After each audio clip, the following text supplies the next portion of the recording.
Hello everyone, welcome to my channel doctor Anil Kumar Puduri. అందరూ ఎలా ఉన్నారు? అద్భుతమైన హెల్త్ టాపిక్స్ కోసం మన ఛానల్ని సబ్స్క్రైబ్ చేసుకోండి. మీ ఆరోగ్యాన్ని ఆనందంగా అద్భుతంగా ఉంచుకోండి. సరే, ఇక ఈరోజు టాపిక్లోకి వేగంగా వెళ్ళిపోవడమా? ఈ వీడియోలో గ్యాస్ట్రిక్ సమస్య యొక్క లక్షణాలు, గ్యాస్ట్రిక్ సమస్య యొక్క కారణాలు, గ్యాస్ నొప్పి మరియు గుండెపోటు నొప్పి మధ్య తేడా, గ్యాస్ట్రిక్ సమస్యలు ఉన్నవారు తీసుకోవాల్సిన జాగ్రత్తల గురించి తెలుసుకుందాం. అసౌకర్యానికి గురి చేసే జీర్ణకోశ వ్యవస్థకు సంబంధించిన పలు రకాల సమస్యల్లో గ్యాస్ట్రిక్ సమస్య ప్రధానమైనదిగా చెప్పవచ్చు. ప్రస్తుతం ఉన్న జీవన శైలిలో ప్రతి ఒక్కరూ ఏదో ఒక సమయంలో గ్యాస్ సమస్యతో ఇబ్బంది పడుతుంటారు. మనం తీసుకున్న ఆహారం గొంతు నుంచి ఆహార నాళం ద్వారా పొట్టలోని జీర్ణాశయంలోకి చేరుతుంది. అక్కడ ఆహారాన్ని జీర్ణం చేయడం కోసం యాసిడ్స్తో పాటు పెప్సిన్ వంటి ఎంజైమ్లు ఉత్పత్తి అవుతూ ఉంటాయి. ఈ యాసిడ్స్ ఎక్కువగా ఉత్పత్తి అయ్యే కొద్దీ కడుపులో గ్యాస్ట్రిక్ సమస్య మొదలవుతుంది. చాలా మందిలో కడుపుకు సంబంధించి అనేక సమస్యలు సాధారణంగా వస్తుంటాయి. అయితే ఈ గ్యాస్ట్రిక్ సమస్య మొదలైతే చాలు మరెన్నో సమస్యలు చుట్టుముట్టి అనేక అనారోగ్య సమస్యలకు సైతం దారితీస్తాయి. ఈ గ్యాస్ట్రిక్ సమస్య కారణంగా ఏదైనా తినాలన్న భయమే. ఈ సమస్య వల్ల కడుపులో గ్యాస్ తయారయ్యి ఛాతి నొప్పి, కడుపు నొప్పి, మంట వంటి సమస్యలు సైతం వస్తుంటాయి. అయితే గ్యాస్ట్రిక్ సమస్య యొక్క లక్షణాలు ఎలా ఉంటాయి? గ్యాస్ట్రిక్ సమస్య యొక్క లక్షణాలు ప్రత్యేకంగా లేనప్పటికీ ఇలాంటి లక్షణాలు కొన్ని లక్షణాలు ఇప్పుడు మనం తెలుసుకున్న లక్షణాలు కలిగి ఉండవచ్చు. అవేంటంటే వికారం మరియు అజీర్ణం, ఆకలి లేకపోవడం, నోటిలో నీళ్లు ఊరడం మరియు పొట్ట ఉబ్బరంగా అనిపించడం, తేనుపులు రావడం, వెక్కిళ్ళు రావడం, ఆహారం తీసుకున్న తర్వాత ఆయాసం రావడం, గుండెలో మంటగా అనిపించి తేనుపు రావడానికి ఇబ్బంది పడడం, వాంట్ అవుతున్నట్లు అనిపించడం, పొత్తి కడుపు పైభాగంలో నిండిన అనుభూతి కలగడం, కడుపులో మరియు పొత్తి కడుపులో మంట, నొప్పి రావడం వంటివి జరుగుతూ ఉంటాయి. గ్యాస్ట్రిక్ సమస్యకు గల కారణాలు ఏంటంటే ఈ గ్యాస్ట్రిక్ సమస్య 20 సంవత్సరాల వయసు పైబడిన వారిలో మరింత ఎక్కువగా ప్రభావితం అవుతూ ఉంటుంది.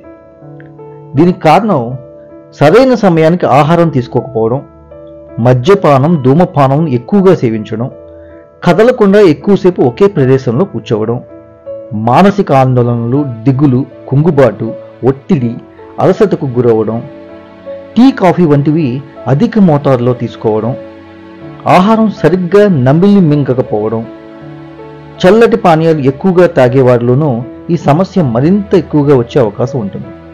నొప్పి నివారణ మరియు ఇతరత్ర రకాల మందులు అంటే డైక్లోఫెనాక్ లాంటి మందులు అధిక మోతాదులో తీసుకోవడం, అధిక బరువు కలిగి ఉండడం, హెచ్ పైలోరీ అనే ఇన్ఫెక్షన్ ద్వారా వచ్చే ఇమ్యూన్ వంటి వ్యాధుల కారణంగా కూడా ఈ గ్యాస్ట్రిక్ సమస్య వస్తుంది. అదేవిధంగా సరిగ్గా నిద్ర లేనప్పుడు మరియు రాత్రి వేళల్లో పనిచేసే వారిలో కూడా ఈ గ్యాస్ సమస్య ఎక్కువగా ఈ మధ్య వస్తుంది. అలాగే కలుషితమైన సీ ఫుడ్స్ తినడం వల్ల కూడా ఈ సమస్య వచ్చే అవకాశం అయితే ఉంది. మరి గ్యాస్ నొప్పి మరియు గుండెపోటు నొప్పి మధ్య తేడా ఎలా ఉంటుంది? గుండె దగ్గర వచ్చే నొప్పి అలాగే గ్యాస్ట్రిక్ సమస్య వల్ల వచ్చే నొప్పి దాదాపు ఒకేలా ఉంటాయి. దీంతో చాలా మంది గ్యాస్ట్రిక్ సమస్యతో నొప్పి వచ్చినా అది గుండె నొప్పి ఏమో అని చెప్పి చాలా కంగారు పడిపోతూ ఉంటారు. వీటిని గమనించడం చాలా ముఖ్యం. గ్యాస్ట్రిక్ సమస్య ఎలా ఉంటుందంటే గ్యాస్ట్రిక్ సమస్య సాధారణంగా ఆహారం తీసుకున్న తర్వాత వస్తుంది. గ్యాస్ట్రిక్ సమస్య ఉన్నవారిలో పొట్ట, ఛాతిలో నొప్పి వస్తుంది. ఆ నొప్పి వెన్నుముక్క వైపుగా వ్యాపిస్తుంది. గొంతులో మంట ఉంటుంది, కడుపులో మంట ఉంటుంది, తేనుపులు వస్తూ ఉంటాయి. గ్యాస్ట్రిక్ సమస్య ఉన్నవారు నీరసంగా ఉంటారు. గుండెపోటు యొక్క లక్షణాలు.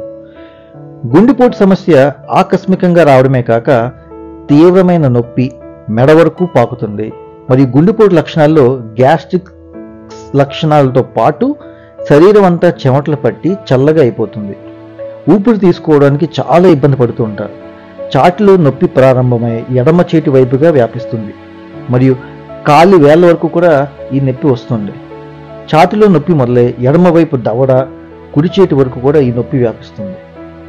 మరి గ్యాస్ట్రిక్ సమస్యలు ఉన్నవారు తీసుకోవాల్సిన ఎలాంటి జాగ్రత్తల గురించి మనం మాట్లాడుకుందాం. గ్యాస్ట్రిక్ సమస్య ఉన్నవారు రోజుకి 4 లీటర్ల నీటిని తప్పనిసరిగా తాగాలి. ఒత్తిడికి గురి కాకుండా ఎల్లప్పుడూ ప్రశాంతంగా ఉండాలి. మద్యపానం, కూల్ డ్రింక్స్ మరియు కార్బోనేటెడ్ డ్రింక్స్ వంటి వాటికి దూరంగా ఉండాలి. ఆహారాన్ని ఒకేసారి ఎక్కువగా కాకుండా తక్కువ మోతాదులో తరచుగా తీసుకుంటూ ఉండాలి. ఆహారాన్ని నెమ్మదిగా తీసుకోవాలి మరియు మెత్తగా నమిలి మింగాలి. క్రమం తప్పకుండా ఉదయాన్నే అల్పాహారం తినడం మర్చిపోకూడదు. పులుపు పదార్థాలు, పచ్చళ్ళు, మసాలాలు, ఆయిల్ ఫుడ్స్, జంక్ ఫుడ్స్ వంటివి ఎక్కువగా తీసుకోకూడదు. పండ్లు, వెజిటబుల్ సలాడ్స్, నట్స్ వంటి వాటిని ఎక్కువగా తీసుకుంటూ ఉండాలి. మైదా, సోయాబీన్స్, పాలు, శనగలు, రాజ్మా, పేస్ట్రీలు వంటి వాటికి దూరంగా ఉండాలి. ప్రతిరోజు క్రమం తప్పకుండా వ్యాయామం చేయడం కూడా ఈ గ్యాస్ట్రిక్ సమస్య తగ్గించడానికి ఉపయోగపడుతుంది. పీచు పదార్థాలు అలాగే కీర, బీరకాయ ఎక్కువగా తీసుకోవడం వల్ల మలబద్ధక సమస్య తగ్గి గ్యాస్ సమస్య బారిన పడకుండా ఉంటారు. ఎట్టి పరిస్థితుల్లోనూ మద్యపానం, ధూమపానం జోలికి వెళ్ళకండి. రాత్రిపూట ఆహారాన్ని పడుకునే 2 గంటల ముందే తీసుకోవాలి. ఈ విధంగా నేను చెప్పిన నియమాలన్నీ కూడా క్రమం తప్పకుండా పాటించినట్లయితే గ్యాస్ట్రిక్ సమస్య నుంచి మనల్ని మనం కాపాడుకోవచ్చు.